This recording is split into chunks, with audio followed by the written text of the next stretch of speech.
Now, let's get onto the economy. And it's been a mixed result today for wages growth. On the one hand, wages over the last year have increased by 2.6%. But while that sounds positive, the growth there in wages, of course, has been eaten up by skyrocketing inflation. So despite Labor's outlandish promises at the last election to give everyone a boost in wages, they've actually fallen by 3.5% now.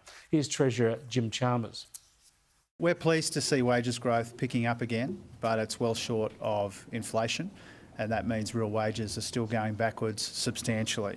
In fact, we've got the strongest wages growth of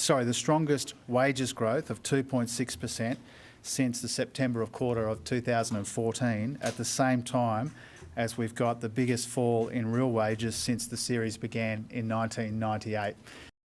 Joining me now is the head of Australian economics at the Commonwealth Bank, Gareth. Thanks for joining us, Gareth. This decline in real wages is going to be a real dampener on the economy, isn't it? G'day, Chris. Yeah, look, absolutely. A mixed result today. On the one hand, you can say wages are going up a little bit, and that's a good thing, absolutely. But relative to how low the unemployment rate is, it's a pretty poor result. And the thing to add on top of that is that inflation is running well above that level. And of course, consumers feel really bad about this. We're seeing that in the sentiment surveys. And then you add on the fact that the Reserve Bank is raising rates at a very fast pace. So I would say all in all today, it's pretty ordinary news really for the average worker, that given how tight the labour market is, we're not really seeing much coming through in the way of wage rises. What's the outlook then, say, in the next 6 months, in your view? Are we going to see wage increases pick up because of that low unemployment rate? And could this be happening as inflation comes under control, or are we going to be stuck in this cycle for a while? Look, that's the ideal. I think over the next 6 months, what we'll see is wages growth continue to pick up, just given that tightness in the labour market. But over the next 3 to 6 months, we're still going to be stuck with elevated prices for goods and services. So I think for the average worker, they'll still be going out backwards this year. Next year, I think the outlook looks a little bit better because the labour market should remain in pretty good health.